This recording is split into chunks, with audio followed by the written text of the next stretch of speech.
He kōna I purangi tēnei nā te reo irirangi o Aotearoa. Hi, I'm depressed alcoholic comedian James Nokise. A couple of years ago, I had a mental health breakdown which resulted in panic attacks on international flights, stepping in front of an oncoming bus, and eventually showering so long that I began to get a little bit hungry. And that's when I discovered something magnificent.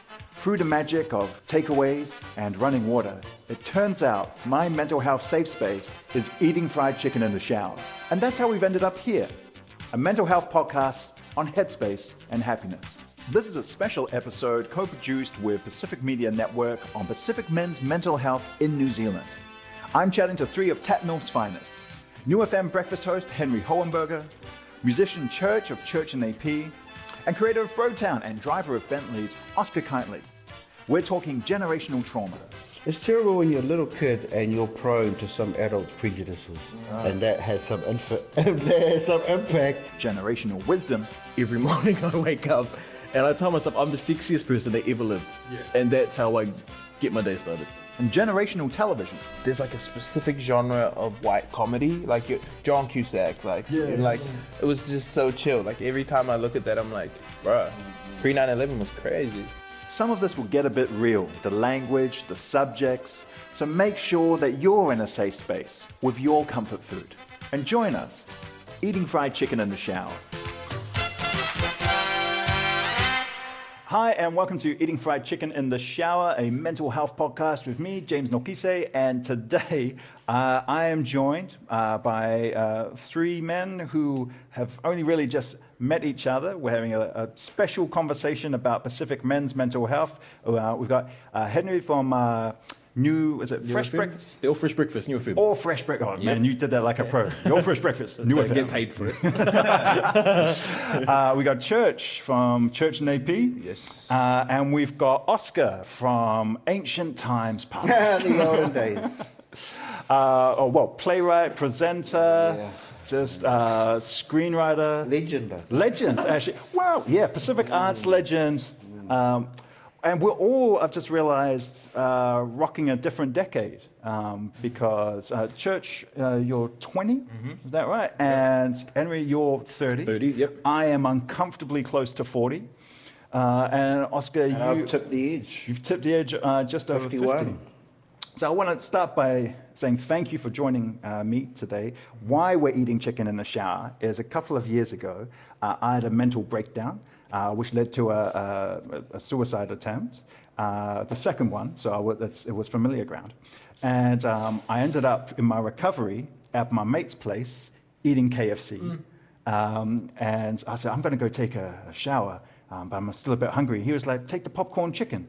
And so I found myself eating popcorn chicken in the shower. And he was like, how are you feeling? I was like, this feels real good. And it just became my whole thing for my stay at his place was eating fried chicken in the shower. And it helped. And so it became like my mental health safe space. So that's why the show's got its name, and that's what it's called. And it's also a proof that even a mental health breakdown can lead to an economically viable situation. All parties, man. All parties, man. And now I was growing up as an Afakasi Samoan in New Zealand. I think one of the big questions I had when I thought about the Pacific community, and Oscar, maybe we've talked about this way in the past, was a feeling of the two questions for me as a teenager were, do I belong? And am I worthy? And I'm wondering, since we all have different age groups, for you guys, when you were teenagers, what's the question that maybe came to you when you thought of the Pacific community?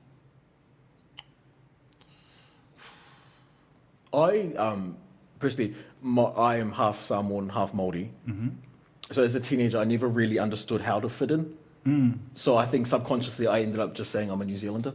Yep. Because, being Afakasi, you're never Samoan enough for the Samoans, but you're never Māori enough for the Māoris. Yeah. So I think subconsciously I just ran around and said I was a New Zealander to avoid the conversation completely. Yeah. So I don't know how, as a teenager, I was able to fit in. I just think in general I don't fit in anywhere, just because I don't think I'm a typical Pacific male. What do you mean by that, Henry? I think there's this I don't know how to say it correctly, but there's a staunchness I feel like a lot of Pacific males are supposed to have, whereas I am very animated when I talk too much, I talk too loud, I talk too fast, and I feel like it was too much for me to fit in with, I guess, the stereotypes, if you want to call it that, of what a Pacific male should be.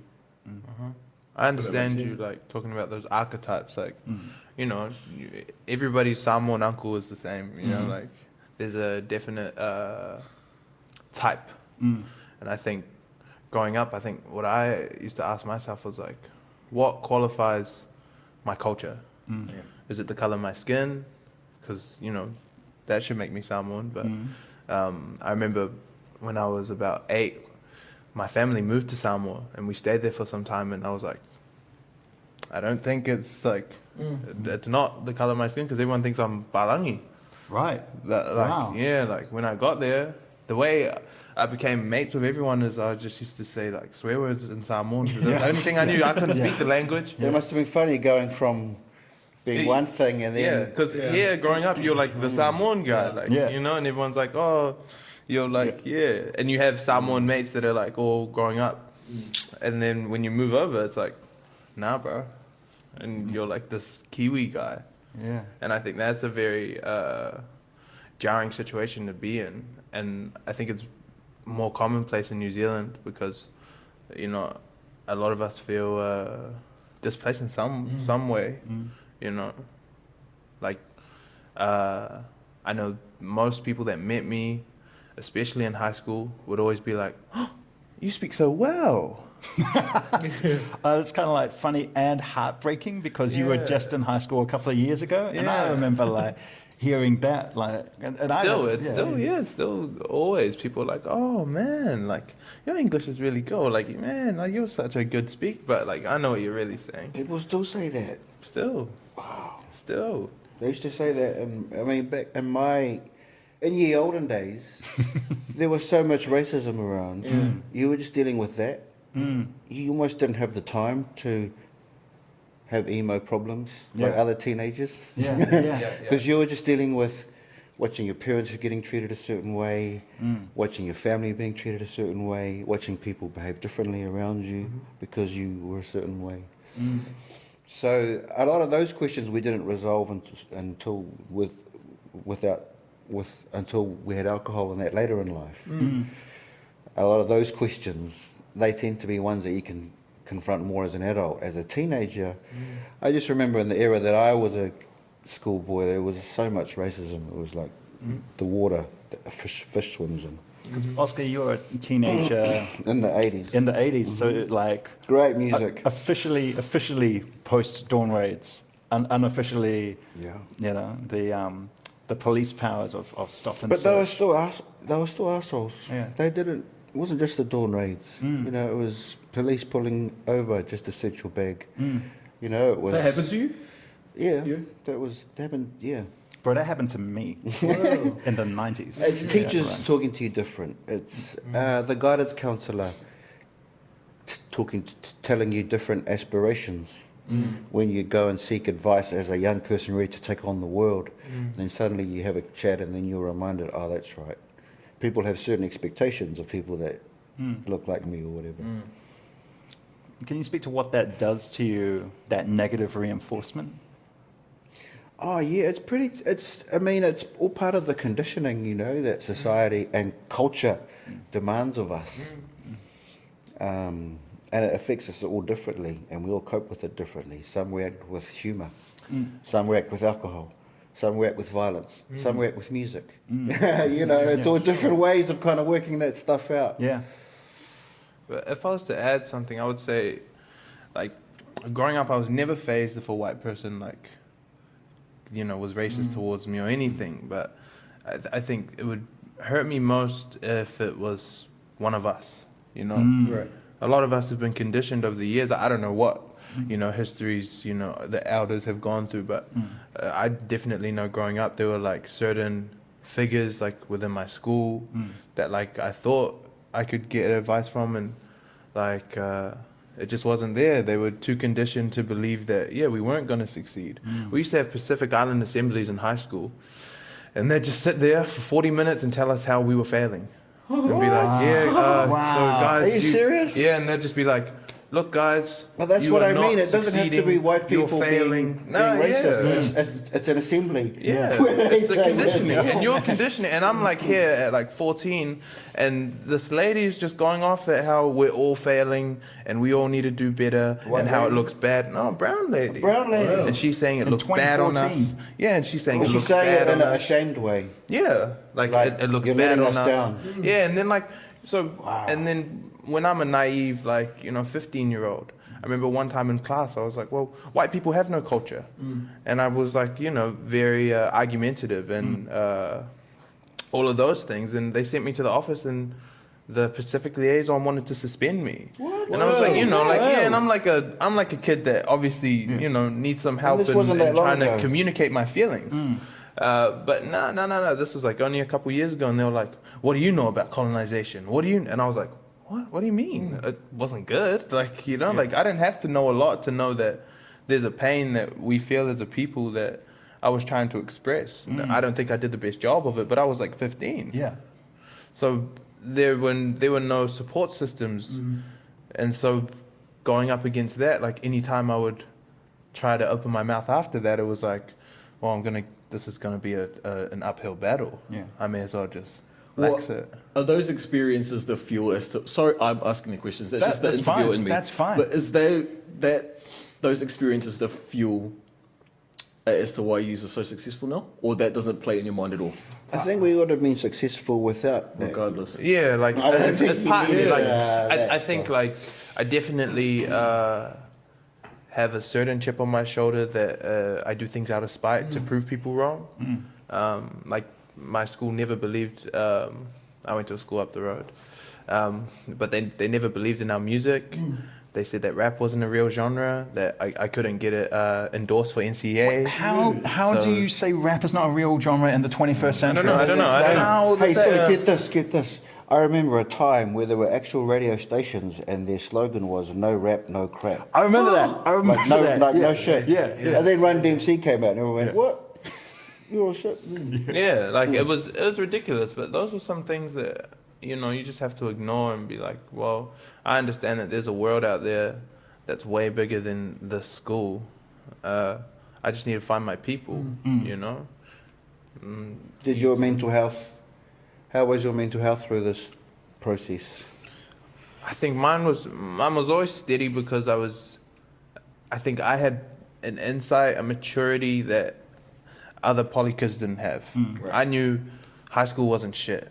Let's see what people are doing after high school. So I don't need to be popular right now. Like, let's just check on me in 3 years after high school and we'll see. Yeah, wow. So I was never bothered about what was going on. I was always in my own head, and plus I had the internet. Like we're like the first generation to really have the internet. So I was always online. Like, how can I learn things? And that kind of hunger to learn and get better at your craft. Like, you can ignore a lot of things like that, but it wasn't the same for a lot of other people. Yeah. Like a lot of my mates.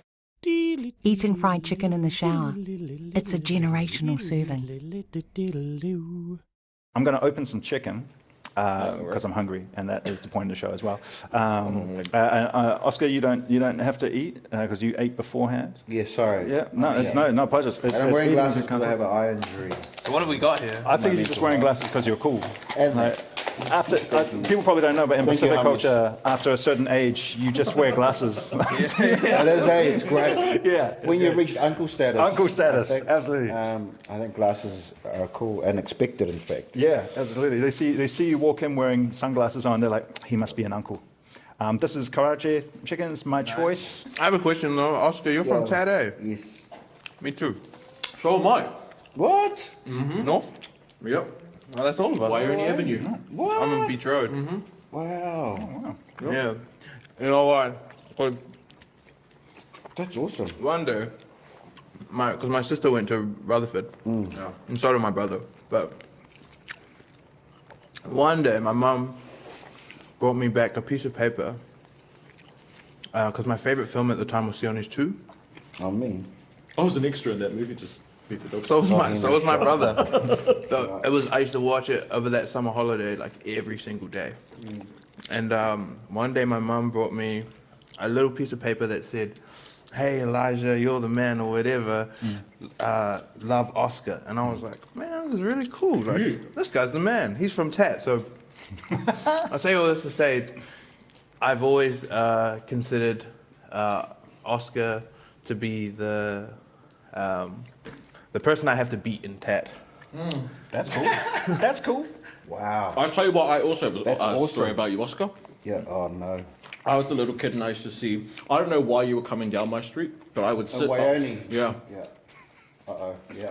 I would sit on my fence and I was like, who is this bald man that's driving this Bentley? I would sit on my fence, and all I remember thinking is, I don't know who he is, I don't know what he does, but I want to drive a Bentley. Man, I remember Oscar picking me up for lunch one time when I was in Grey Lynn at my girlfriend's place, and you gave me a test, and like, yo, we're going to Ponsonby Food Court. Yeah. And you rolled, I'd never seen your car, and you rolled up in the Bentley, and I was like, yo, this man knows what to do. Yeah. It's funny because that became actually, since we've turned this into an episode of Oscar, this is your life. No. It's Do you feel the responsibility, Yeah, I do. Oscar? For I do. you know, we've had a little bit of a conversation over the years about this stuff, but Unfortunately, we all have that responsibility. Unfortunately, we can't just be broadcasters, artists, you know, rappers, musicians, actors, writers. We have to also be mentors. We have to also be community advocates. We have to also try and help out people's mental health. That's part of the burden that's somehow put on us. But I do feel that, and I used to really struggle with it. But I do feel it, and that's why sometimes I do assert myself in spaces that I think we belong and where we're not represented enough. Like driving Mercs or most restaurants, or you know, I don't feel like there's any place I don't belong, because I felt like that as a kid. I sometimes thought, that's for flash people. yes, That's for white absolutely. people. Yeah. You know, so now as an adult, I really go out of my way to just treat the whole city as my village, and the whole world as my playground. But for both of you, for Oscar and Henry, like, are there people when you were in Church's position that were like able to give you support or like tell you, no, keep going that way? At every step, there was always important people that were just there, like the teacher at Rutherford that applied for a cadetship for me. You know, the day they were due, he said, "Did you apply for that thing?" I was like, "Nah." You know, which was my attitude back then. Nah. He put it all together for me. Applied it, drove me into town, handed it in by 5. I got the job. That I became a newspaper reporter, and then went on and on and on. So at every step, there's been important people like the teacher at Matapo that believed in me and stopped being mean. But it is like what Elijah says. It's you decide. You know, there are voices around you at all times, but you decide which of those, means something at that moment, but don't hang on to that stuff. You know, you should be flowing all the time, deciding all the time, taking in all the input, at all times, not trying to live up to an ideal that you heard 8 years ago. Or you're always present, you're always constant, you're always alive. And people say stuff, but it's all part of the noise. Ultimately, it's you, and actually it's inside. You got to look within at those times. Yeah. And I guess just on the back end of that, I, like Oscar, had teachers at Rutherford who really championed me to not just be another statistic and to fall into what I guess everyone else in my year was falling into. But nobody cheered me on as much as I cheered myself. Yeah, fact. Like, for me, I think I'm the greatest thing that ever walked. And I have to constantly remind myself, because it may not be true. I don't care if you don't believe it, but I'm going to believe it. Yeah. And for me, that is the biggest driving factor for me is every morning I wake up and I tell myself I'm the sexiest person that ever lived. Yeah. And that's how I get my day started. Yeah. Some Muhammad Ali stuff. I have to, otherwise, like also there's other people that just fall into the noise and you end up starting to believe what everyone else is saying. Yeah, becomes internal. Yeah, so I remind myself, and nobody's going to support me if I don't support myself. Like, nobody's going to care what I have to say if I don't care what I have to say. So that's my biggest thing, is I champion myself every day. To my detriment sometimes. The people in the office are sick of hearing it, but Yeah. I don't care what they have to say. Yeah, I think I learned that a bit later. I learned that once I got to high school. My best friend, he's this white guy. He's a genius, like does a law and engineering degree. Like he's always been the smartest guy in class. But me and him, like, we're pretty similar. But he would always, if a teacher was saying something that was wrong, he would just speak up and be like, yo, this is off. And I used to watch him and be like, yeah, he is, but why are we? Like, I felt like, at all times I have to be subservient. Yeah.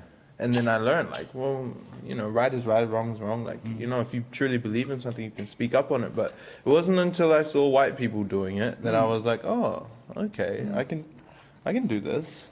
What's that saying? Carry yourself with the confidence of a mediocre white man.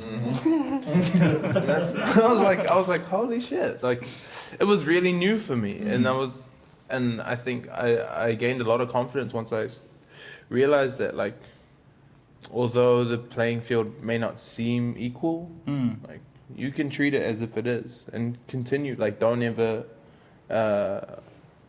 behave as if it's not, because in reality it is, despite what anybody else says.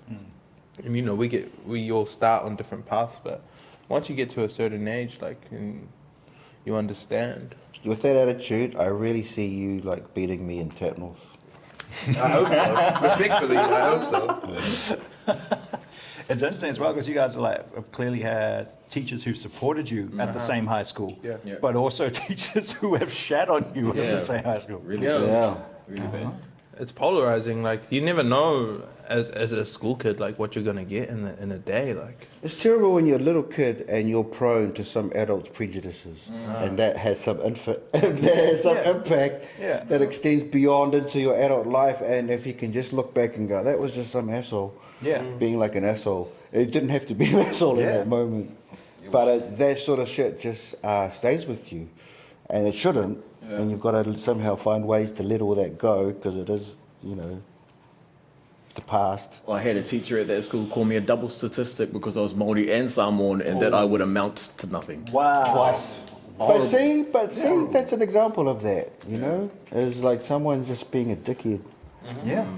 And because there's so much that comes with, like, we don't ask for this treatment that is different because we're brown. It's just, it just is. Yeah. And we have to somehow learn it. And we have to, you're being like that because of this. Oh, you're prejudiced, you're theory. Oh, I see. And then before you even get to just being yourself, you've got to learn all that and then unlearn it in a way. Well, Oscar, you grew up in a real political time. Like, it's dorm rates were rounding off, but the even the music at the time, yeah. But then you had like Bastion Point as well. You had nuclear testing, and Elijah, you've grown up in an incredibly politicized time as well. I feel like we got a reprieve in the 90s. I always tell anyone that was living in the 90s how well you had it off. Like, literally, the world was so chill. They were like, it was Tevin Campbell happened. And then my towards, like, the we back. were discussing this the other day. It was like, Tevin Campbell happened. That was like peak America. The Tevin Campbell era. Yeah, like, He just wanted to talk. For a minute. yeah. Like, there was so much. Fresh Prince, all that Fresh stuff. Prince, and then like towards the late 90s, you had like all of those. There's like a specific genre of white comedy, like John Cusack, it was just so chill. Like, every time I look at that, I'm like, bruh, pre 9/11 was crazy. We've talked a lot about like community and upbringing. I want to talk a little bit about trauma, guys. I mentioned before that I've had 2 suicide attempts, survived those by dumb luck. And the reason I speak about it publicly is because when I was growing up, it was quite prevalent in Māori and Pacific youth, in the hut and in Newtown back in Wally. Lost a couple of friends to it, almost lost a couple more. And I didn't realize that the ratio for Pacific Māori people was so high. I thought that was just normal. And then you talk to other communities, you share those stories, and you hear it's more. There was a study that came out this year, very recently, that showed that Pacific youth at the moment, 1 in 3 are having suicidal thoughts. So I just want to put that, I want to table that, and again, just ask all of you, what does that say to you? I think, yeah, that was like you were saying, you're almost conditioned to think that it's normal. Growing up, once I had little things, and every winter somebody would kill themselves or commit suicide, and I would be like, why is this is this just? I honestly, I was a child, I thought it was a seasonal thing. I was like, what is going on? I'm like 7 or 8, and one of my brother's mates would pass away, or one of my sister's mates would pass away, or and these are young people, high school age. And so, that was always something that I thought was regular. And now I think about it now, I'm like, it's Can I ask you a question? And feel free not to answer and tell me to shut up, but you said that you attempted suicide twice. Can I ask what's going through your head at that point in time? You can, yep, that's fine. I've talked about it a lot and had enough time. One's only a few years ago. They were both different. Yeah. One was pain and the other was burnout. So the first time involved cutting, and it was feeling like the best option, like you were a burden, that you were. I was causing pain by my existence, and so by ending my existence, I would make people happier, even after the grief. Once the grief was gone, their lives would be improved by the absence of me. The second one was a complete burnout, where I walked in front of a bus in London on the way back to New Zealand, which made my flight very interesting. And that was my brain just so exhausted and so numb, and knowing there was so much work coming and going. There was just a tap out. It was like, all right, world, fair enough. You won. I thought I could fight against the door and punch my way out of it, and I couldn't.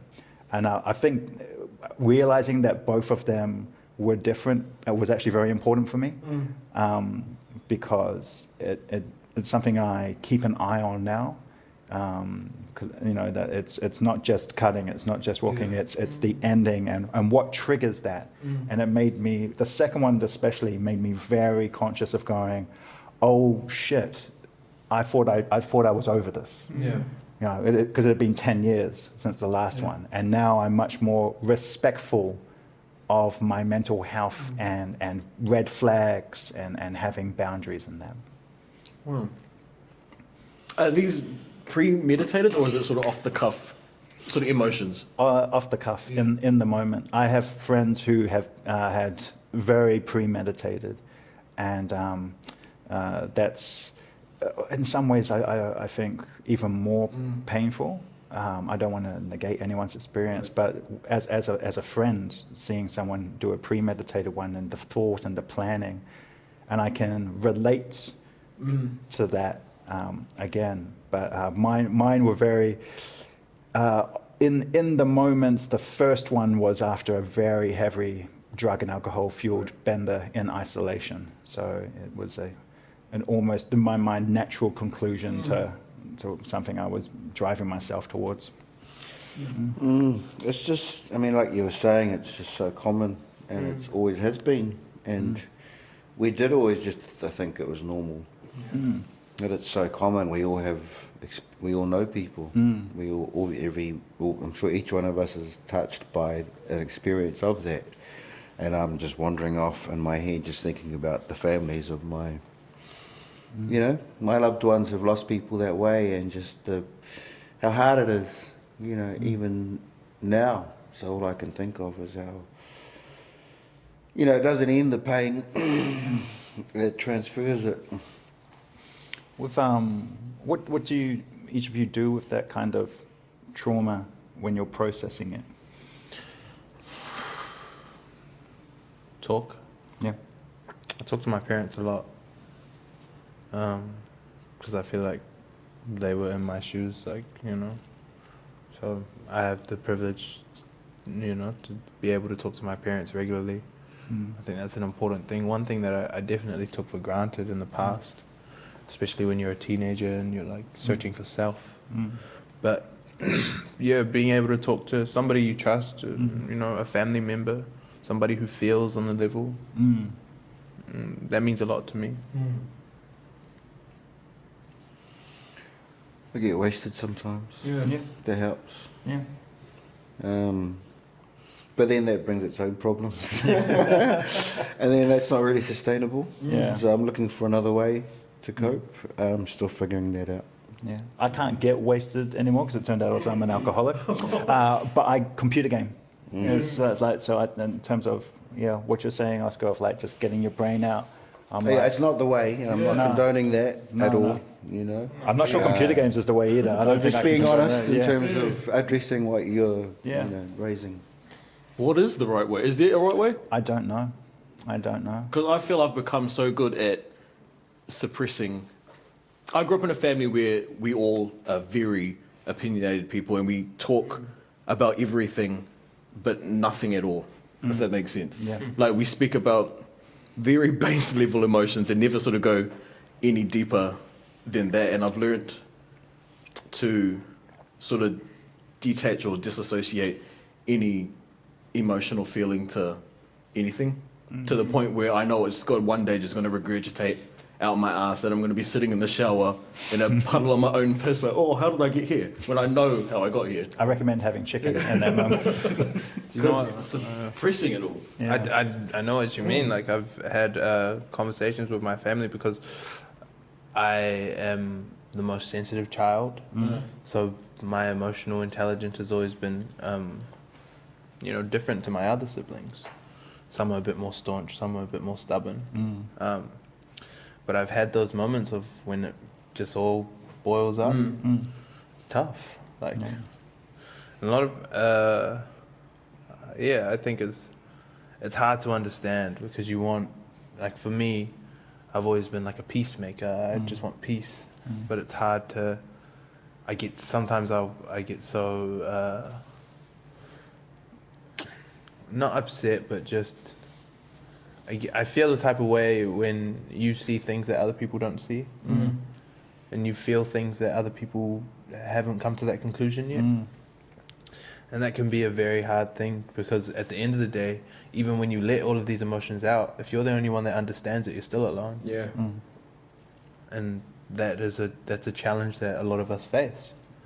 It's understanding. Even when you understand the emotions, doesn't mean it's fixed. Just because you can now put words to it, sometimes it's not that simple. And I think I've learned that recently, like very recently. Sometimes I reckon language is a problem because we're having these emotions and these feelings, and then we put words to it, and those words mean certain things. Sometimes I think we let the words sink in, where we could just let the emotion pass, or just be with it and go, "Oh, I'm feeling like this." But in that moment, then we add sentences and we tell ourselves things, and then those words they're like spells. Words are like spells, so you've really got to be careful which ones you listen to, because you're talking to yourself all the time. So I think maybe as part of the figuring it out, I reckon it's being kind to yourself in terms of what you say, and also when people say things, just pretend the words don't mean anything. Just look at how they, Yeah. Because the words are always distractions to what's really going on inside your head, right? Sometimes I think we take that too much on board, language, especially because as Pacific people, we have thousands of years of certain worldviews and values that are part of our DNA, and we are minorities in a place that are ruled by a different set of values and expectations. And so sometimes because our second language is English, which is we're taking those things on. When, like, for example, the whole thing, are you left wing or right wing? Well, I don't know. I think poor people should get fed. Yeah. I think rich people should pay their taxes. Yeah. I don't know whether that makes me what does that even matter? Yeah. You know what I mean? I think sometimes people can paint themselves into terrible traps with the combinations of words that they let 100%. build in defences. Absolutely. Even a sentence like, is it fixed or not? What does that mean? Yeah. How can something be fixed? Yeah. You know what I mean? It's just in your head. You're like, yeah. you know, is that all right now? Well, it feels the same way whether it is or not. So sometimes it's kind of freeing yourself from these word traps in the media, in conversations from people. It's actually just kind of looking at language as just gobbledygook. You know, it's like, you know, I mean, it's. I once heard a term for language. It's just fancy breathing. You know, That's good, man. I mean, as when we were all in the caves, humans had to learn a way to communicate and tell us where the berries were, where the you know. Yeah. But somehow, because we've got so much leisure time, we let ourselves be ruled by words and concepts and ideals and thoughts like, what is a Samoan? What makes you a proper Pacific person? What is a New Zealander? What is this? What does that even mean? You just, you know. Yeah. And that's what I mean by culture being thought traps that we just agree to somehow try and live up to. It's all an agreement. I think a lot of the times we want to live up to it though, so we can be accepted. What does that even mean? I don't know. But, like, I can tell you for a fact I've always wanted to be accepted by. Like, But who says you're not? Yeah, I don't know. Yeah. Like, but something in my mind has always been like, oh, if I do X, Y, Z, then I'll be, And a that's real, the game then I'll be that a real culture Samoan. and society Yeah, puts on all of us. You leave kindy, oh cool, you can start school. Or even like, yeah.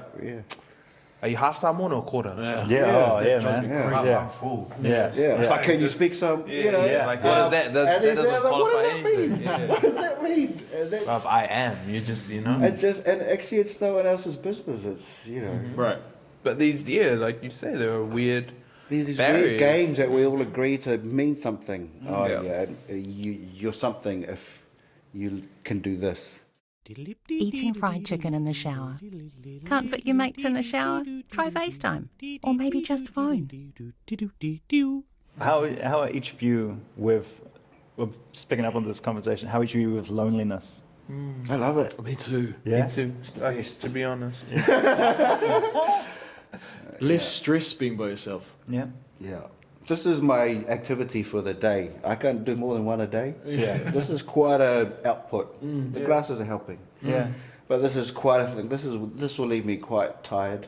Yeah. And I'll go, wow, that was cool, rewarding and really awesome, sharing that energy and really cool meeting those peeps. But that'll be it for the day. My mental health. Yeah. I have to, but yeah. I wouldn't say I'm like a recluse or anything, but like I just prefer small company to no company. Yeah. It's the quality. It's quality over quantity. So I only have like 3 friends. Like, to be honest, I only have like three friends that I really go to outside of like my music, and I have friends for different areas of my life, but it's very minimal. Because you can't hang out with everyone at once anyway. Exactly. So you've got to have a few. I can only be present for so much. Shakespeare says, "Love all, trust a few, do harm to none." He was a genius. I think that's right.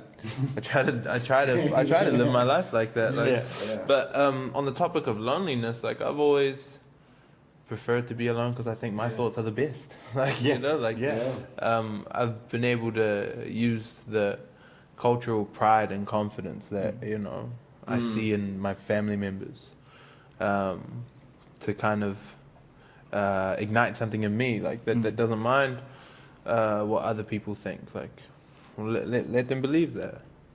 But I know that no matter, and this is another thing that I had to learn. No matter what anybody has to say to you, it's at some point in their life, in their day, they have to take a shower, look in the mirror, and think, "Why did I say that to them?" Like if somebody's a dick to you on the road, if you don't react, they have to go home and think about that. Like, fuck, why did I just say that to him? Like, I could have just shut my mouth. And that's not my problem. That's their problem. I'm not going home and rethinking about all of these things, or whether someone berated me. I'd rather think about, I wonder how that's going to make you feel whenever you feel it. Sometimes it takes longer, but I guarantee you it's like going to happen. So when you understand that, you become a lot better with yourself. So yeah, loneliness is awesome. Don't be scared of it. It's definitely something that you can use to your to make you more. You've got to powerful. be your own best company. Amen. Yeah. Because you're with yourself most of all the time. Yeah. So But you got you know to what? have to really enjoy We're it. never told that though. Yeah. We're taught pack mentality. Like, especially out west and out south, it's pack mentality. And I meet people, some of my friends who, I try to encourage them to let go of that. Like, think for yourself. What do you want to do? Like, the boys aren't coming with you now. Like, if you want to go somewhere and go, like, you do it because you want to do it. But don't, like, try to drag everyone along. Like, because it's not always going to be like that. Life's not always going to be like that. So you have to be very sure of yourself and what you want to do. Yeah. I learned to like loneliness. Yeah. I don't think I liked it at first. I grew up, my older siblings are 10 and 11 years older than me. So they were out of the house while I was a kid. And I had to find ways to entertain myself. Yeah. So now that I'm an adult, I find myself still doing those same things that I was doing as a kid to entertain myself. And it just so happens to be I'm by myself. Yeah. Yeah. I think that's the reason why I like being alone. Yeah. I'm the eldest by 7 years on my siblings, so I had that period of just being by myself, yourself. and it's the same thing. Yeah, I wonder if that's how we all end up in the arts as well, to a degree. Is just you spend enough time in your head, and you end up getting a good imagination. Well, and it's creating great stuff. therapy, isn't it, for Yeah. kind of figuring all that stuff in your head out. That's why it's best out than in. Just get it out somehow. Yeah. Yeah. Guys, final question, and thank you so much for coming down today and sharing food and chat and time. I asked this of everyone who is a guest in here, because it's my safe space. Is there anything that you would like to share in the shower before we go? Nah. Only just that I don't know. Yeah? I don't know anything. Yeah. And I don't, even of all the flash, I might have slung a few flash sentences together, but I don't know. I'm still figuring it out. I think that's all right. Yeah. Yeah, this is only. So there's no answers. these are only four. This is four people's perspectives. Yeah. Even I think there's power in that sentence from a Pacific Island guy in his 50s to be able to say, who's had a, look man, let's just give you some flowers. You've had a great career. You are a legend in the arts. And for you to be able to stay there and go, look man, I still don't know. I'm still figuring out. I think if I'm 20 and I'm struggling to figure stuff out, then that's cool to hear. That it's a journey. There isn't a correct It's okay path. not to know. Yeah. One thing I would say, and I say it all the time, I think I'll be saying it when I'm an old man as well. It's like you just have to stay in your own lane. Like, people move at different paces. Yeah. So if you see somebody who's doing something really cool over in this lane, the generation that I'm in now, they tend to want to indicate, Yeah. But they're in the fast lane. So what happens when you indicate into a lane that's not meant for you? Yeah. You just crash. So know where you're going, or at least know that you're on your road. You don't have to know where it's going all the time. Sometimes it helps to have goals and things, but it's not necessary. I would just say stay in your lane, and you at least won't crash from anybody else's shit. The one thing I think I want to say, something that my nana always told me was, out of all the stars in the sky, all the sperms or however you want to look, like you were the one that came here. So therefore you have a purpose. There's a reason you are here, whatever that reason may be. But there's a reason you're here. Well, thanks a lot, guys. In the church, Oscar, it's been really great convo, and I'm glad we could have it. Thank you. Thank you, James.